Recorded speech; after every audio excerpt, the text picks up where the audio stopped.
Hi, and thanks for logging on to the Daily DVAR Halacha. And here's a brand new halacha for you. And it's for Wednesday, 20th day of November, 22nd day of CHESHVAN. Today we hit the topic of, you know how we have separate dishes, one set for milk and one set for meat, in a good, proper, Orthodox, kosher home. Question is, what about salt shakers? Do you have to have a salt shaker that's for dairy foods and a salt shaker that's for meat foods? So the Ramah in the Shulchan Aruch says yes. Jewish homes should have two separate salt shakers, one for dairy and one for meat. The Kitzer Shulchan Aruch, he says that it's because particles can move back and forth.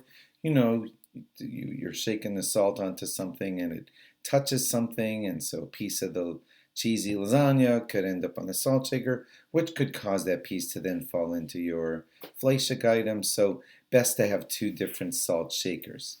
Now, people like Rav Belsky and the Pischei Halacha and a lot of poskim say that that doesn't necessarily apply to us because the Ramah wasn't exactly discussing salt shakers as we have them today. They often had these open things where more often the food would actually touch right into the salt, and there it was a much greater concern because, like you might know from your peanut butter containers, that knife that goes in could end up having some jelly on it because, you know, it goes back and forth.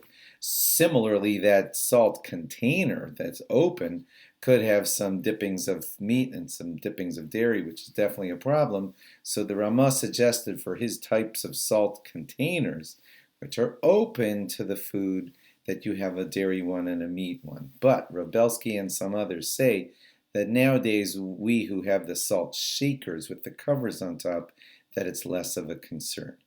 And so Rav Belsky said it wouldn't be crucial that you have to have two salt shakers.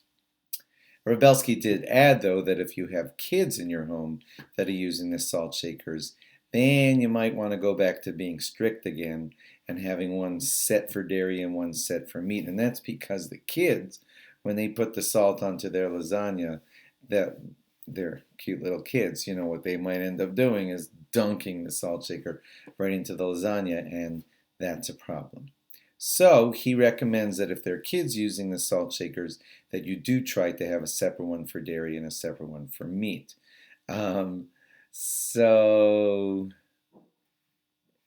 and to end this topic, I guess just for today, there are some who are particular, right down to today, and even in today's salt shakers, that do try to have, just for safety's sake, just to be good about it.